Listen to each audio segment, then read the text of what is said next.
திறமை மற்றும் தகுதி அடிப்படையிலேயே ஆசிரியர் பணியிடங்கள் நிரப்பப்படும் என புதுவை கல்வித்துறை அமைச்சர் நமச்சிவாயம் தெரிவித்துள்ளார். புதுச்சேரி பேருந்து நிலையத்தில் கட்டுமான பணிகளால் உள்ளூர் பகுதிகளுக்கான பேருந்துகள் நாளை முதல் திருவள்ளூர் பேருந்து நிலையத்தின் முன்புறத்தில் இருந்து இயங்க உள்ளதாக போக்குவரத்து துறை தெரிவித்துள்ளது. புதுச்சேரியில் புதிய சட்டப்பேரவை கட்டிடம் கட்டுவது தொடர்பாக மாநில அரசிடமிருந்து விரிவான திட்ட அறிக்கை எதுவும் பெறப்படவில்லை என்று காங்கிரஸ் எம்பியின் கேள்விக்கு மத்திய உள்துறை இணையமைச்சர் பதிலளித்துள்ளார். வெளிநாட்டில் வேலை என கூறி 3 பேரிடம் 7,67,000 ரூபாய் மோசடி செய்த கும்பலை போலீசார் தேடி வருகின்றனர். ஜம்மு காஷ்மீருக்கு சிறப்பு அந்தஸ்து ரத்து செய்யப்பட்ட விவகாரத்தில் உச்சநீதிமன்றத்தின் தீர்ப்பு வரவேற்கத்தக்கது என புதுவை துணைநிலை ஆளுநர் தமிழிசை சவுந்தரராஜன் தெரிவித்துள்ளார். தூக்கி எறிந்த ஐஸ்கிரீம் டப்பாவில் தெரியாமல் தலையை மாட்டிக்கொண்ட எலி அவதிப்பட்டதும் அதை அங்கிருந்த காவலர்கள் மீட்டதும் தொடர்பான வீடியோ காட்சிகள் இணையத்தில் வைரலாகி வருகிறது. திறமை மற்றும் தகுதி அடிப்படையிலேயே ஆசிரியர் பணியிடங்கள் நிரப்பப்படும் என புதுவை கல்வித்துறை அமைச்சர் நமச்சிவாயம் தெரிவித்துள்ளார். சர்வதேச சிறுதானிய ஆண்டையொட்டி பள்ளிக் கல்வி இயக்ககம் சார்பில் மாநில அளவிலான கண்காட்சி இந்திரா காந்தி அரசு மேல்நிலைப் பள்ளியில் நடைபெற்றது. இதில் புதுச்சேரி மாநிலம் முழுவதும் அரசு மற்றும் தனியார் பள்ளி மாணவர்களின் கண்காட்சி நடைபெற்றது. 5 நாட்கள் நடைபெற்ற இக்கண்காட்சியில் பல்வேறு தேர்வுக்கு பின் சிறந்த படைப்புகளுக்கு பரிசுகள் வழங்கும் நிகழ்ச்சி நடைபெற்றது. இந்நிகழ்ச்சியில் சபாநாயகர் செல்வம், அமைச்சர் நமச்சிவாயம் ஆகியோர் சிறப்பு விருந்தினர்களாக கலந்து கொண்டு வெற்றி பெற்ற பள்ளிகளுக்கும் மாணவர்களுக்கும் பரிசுகள் வழங்கி பாராட்டினர். தொடர்ந்து விழாவில் பேசிய அமைச்சர் நமச்சிவாயம், புதுவை மாநிலத்தில் கல்வித்துறைக்கு கடந்த நிதிநிலை அறிக்கையில் 900 கோடி நிதி ஒதுக்கப்பட்டது என்றும் கல்வித்துறையில் ஆரம்ப பள்ளிகளில் 143 காலி பணியிடங்களை நிரப்பவுள்ளோம் என்றும் தெரிவித்துள்ளார். தகுதி மற்றும் திறமை அடிப்படையில் பணியிடங்கள் நிரப்பப்படும் என்றும் கூறியுள்ளார். எவ்வித தலையீடுகளும் இருக்காது என்று கூறிய அவர், மேலும் 300 பட்டதாரி ஆசிரியர்கள், 67 மொழி ஆசிரியர்கள், 91 விரிவுரையாளர்கள் பணியிடங்களும் நிரப்பப்பட உள்ளன என்றும் தெரிவித்துள்ளார். அரசு பள்ளி ஆசிரியர்களுக்கு சிபிஎஸ்இ பாடத்திட்ட பயிற்சி அளிக்க ஒப்பந்த புள்ளி கோரப்பட்டுள்ளது என்றும் கூறியுள்ளார்.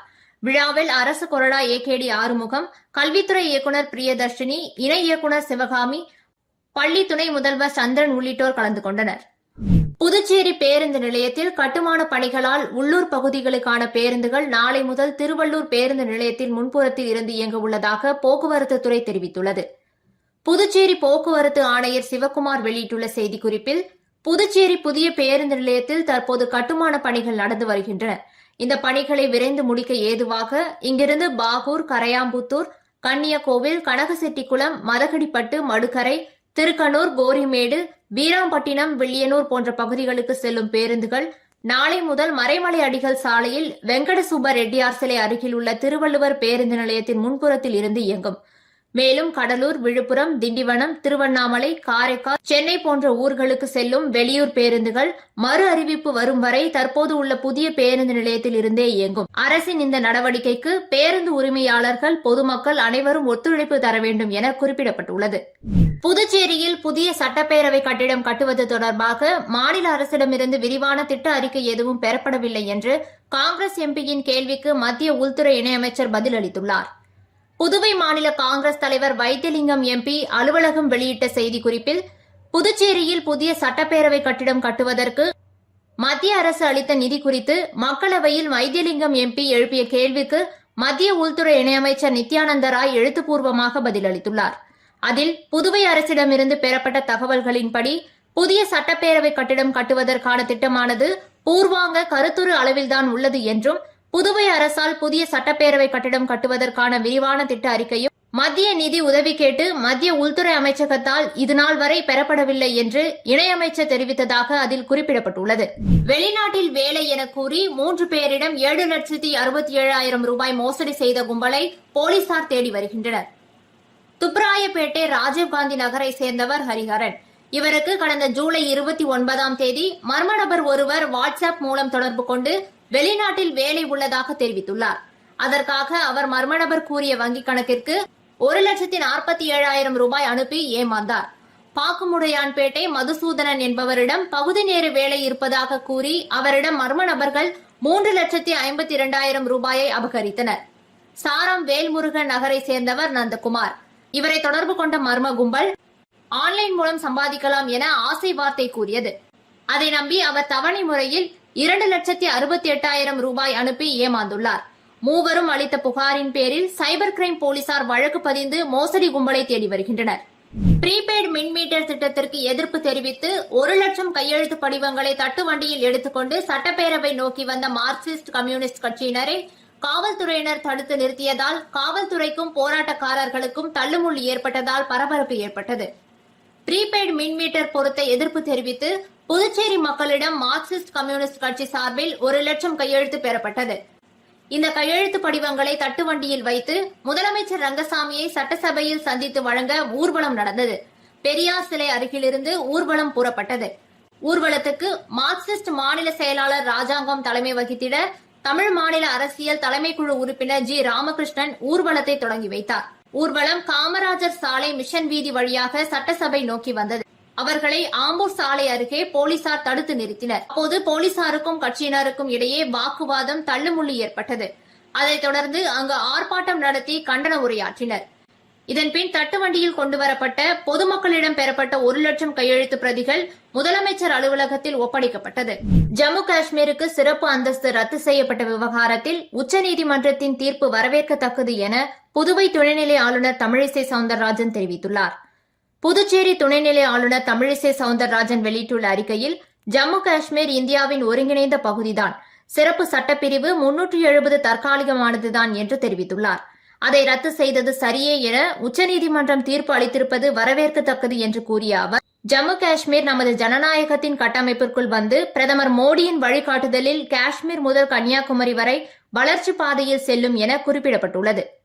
தூக்கி எறிந்த ஐஸ்கிரீம் டப்பாவில் தெரியாமல் தலையை மாட்டிக்கொண்ட எலி அவதிப்பட்டதும் அதை அங்கிருந்த காவலர்கள் மீட்டதும் தொடர்பான வீடியோ காட்சிகள் இணையத்தில் வைரலாகி வருகிறது. மனிதர்களின் தேவைகளுக்காக பயன்படுத்தப்படும் பாலித்தீன் கவர்கள், பிளாஸ்டிக் பாட்டில்கள் மற்ற விலங்குகளுக்கும் எவ்வித பாதிப்பை ஏற்படுத்தும் என்பது தொடர்பான செய்திகள் அவ்வப்போது வெளியாவது வழக்கம். இந்நிலையில் புதுச்சேரி கடற்கரை சாலையில் எலி ஒன்று தலையில் ஐஸ்கிரீம் டப்பாவில் தலை சிக்கியபடி அங்கும் இங்கும் ஓடிக்கொண்டிருந்தது. அப்போது அங்கு பாதுகாப்பு பணியில் ஈடுபட்டிருந்த காவலர்கள் லாவகமாக பிடித்து எலியின் தலையில் சிக்கியிருந்த பிளாஸ்டிக் ஐஸ்கிரீம் டப்பாவை அகற்றி மீண்டும் விட்டனர். இந்த காட்சிகள் இணையதளத்தில் வைரலாகி வருகிறது. புதுச்சேரி காவல்துறை போக்குவரத்து பிரிவு சார்பில் ஓட்டுநர்களுக்கு கண் பரிசோதனை குறித்த விழிப்புணர்வு கூட்டம் நடைபெற்றது. புதுச்சேரியில் சாலை விபத்துகள் தினசரி நிகழ்வாக மாறிவிட்டது. பெரும்பாலான விபத்துகள் வாகனம் எதிரில் வருவது தெரியாமல் திடீரென மோதுவதால் நடக்கிறது. இதற்கு காரணம் தொழில் நிமித்தமாக தினசரி ஆட்டோ, கார், பேருந்து, லாரி, டெம்போ ஓட்டுநர்கள் ஆண்டிற்கு ஒருமுறை தங்களது கண்களை பரிசோதனை செய்வது இல்லை என்று குறிப்பிடப்பட்டுள்ளது. கண் பார்வையில் திடீரென ஏற்படும் கோளாறு விபத்தை ஏற்படுத்துகிறது. இதை தடுக்கும் வகையில் கண் பராமரிப்பு மற்றும் பரிசோதனையின் முக்கியத்துவம் குறித்த விழிப்புணர்வு கூட்டம் போக்குவரத்து கிழக்கு எஸ்பி அலுவலகத்தில் நடந்தது. எஸ்பி மாறன் தலைமை தாங்கி கண் பரிசோதனையின் முக்கியத்துவம் குறித்து விளக்கினார். ஜோதி கண் மருத்துவமனை டாக்டர் சக்தி ஸ்ரீ கண் பரிசோதனையின் அவசியம் குறித்து பேசினார். போக்குவரத்து இன்ஸ்பெக்டர்கள் செந்தில்குமார், கீர்த்திவர்மன் மற்றும் பேருந்து, ஆட்டோ, டெம்போ ஓட்டுநர்கள் கலந்து கொண்டனர். வில்லியனூர் அருகே மாட்டை திருடி மதகடிப்பட்டு சந்தைக்கு விற்பனைக்கு கொண்டு வந்த சிறுவன் உட்பட 2 பேரை போலீசார் கைது செய்தனர். வில்லியனூர் அடுத்த சேத்தநத்தம் லட்சுமி நகரை சேர்ந்தவர் சுந்தரமூர்த்தி. இவர் 5க்கும் மேற்பட்ட பசுமாடுகளை வளர்த்து வருகிறார். இவரது ஒரு பசுமாடு கடந்த 8ஆம் தேதி நள்ளிரவு திருடு போனது. இதுகுறித்து சுந்தரமூர்த்தி வில்லியனூர் போலீசில் புகார் அளித்துள்ளார். அதன் பேரில் போலீசார் அப்பகுதியில் உள்ள சிசிடிவி கேமராவை ஆய்வு செய்தனர். அதில் நள்ளிரவில் 2 இளைஞர்கள் பசுமாட்டை திருடி செல்வது தெரியவந்தது. தொடர்ந்து மாடு உரிமையாளர் மற்றும் கிரைம் போலீசார் குழுவினர் நேற்று காலை முதல் மதகடிப்பட்டு வார சந்தையில் முகாமிட்டு ரகசியமாக கண்காணித்து வந்தனர். போலீசார் நினைத்தபடி திருடப்பட்ட பசுமாட்டுடன் 2 வாலிபர்கள் சந்தைக்கு வந்துள்ளனர். அங்கு மறைந்திருந்த கிரைம் போலீசார் வாலிபர்களை கையும் களவுமாக பிடித்தனர். போலீசார் விசாரணையில் அவர்கள் கண்டமங்கலம் அடுத்த நவமார் மருதூர் காத்தவராயன் மகன் காளிதாஸ் மற்றும் 17 வயது சிறுவன் என தெரியவந்தது. இதனையடுத்து போலீசார் இருவரையும் கைது செய்தனர். சனிப்பெயர்ச்சியை முன்னிட்டு காரைக்காலில் வரும் 20ஆம் தேதி மதுக்கடைகளை மூட மாவட்ட ஆட்சியர் உத்தரவிட்டுள்ளார்.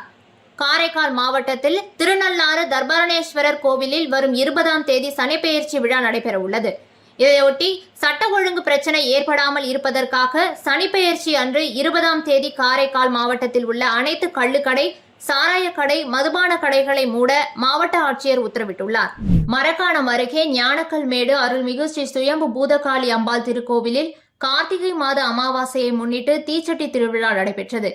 மரக்காணம் அருகே உள்ள ஞானக்கல்மேடு கிராமத்தில் அமைந்துள்ள ஸ்ரீ சுயம்பு பூதகாளி அம்பாள் திருக்கோவிலில் கார்த்திகை மாத அமாவாசையை முன்னிட்டு தீச்சட்டி எடுத்தல் விழா நடைபெற்றது.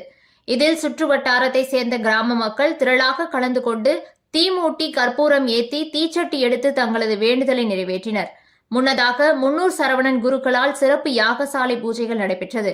அதனைத் தொடர்ந்து அம்மனுக்கு பால், தயிர், சந்தனம், இளநீர், பன்னீர், பழங்கள், பஞ்சாமிர்தம், தேன் உள்ளிட்ட பல்வேறு திரவியங்களால் அபிஷேகம் செய்யப்பட்டது. விழாவில் சுற்று வட்டாரத்தை சேர்ந்த ஏராளமான பொதுமக்கள் கலந்து கொண்டு சிறப்பித்தனர்.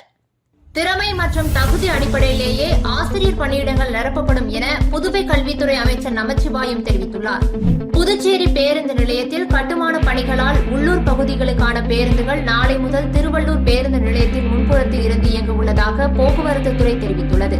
புதுச்சேரியில் புதிய சட்டப்பேரவை கட்டிடம் கட்டுவது தொடர்பாக மாநில அரசிடமிருந்து விரிவான திட்ட அறிக்கை எதுவும் பெறப்படவில்லை என்று காங்கிரஸ் எம்பியின் கேள்விக்கு மத்திய உள்துறை இணையமைச்சர் பதிலளித்துள்ளார். வெளிநாட்டில் வேலை என கூறி 3 பேரிடம் 7,67,000 ரூபாய் மோசடி செய்த கும்பலை போலீசார் தேடி வருகின்றனர்.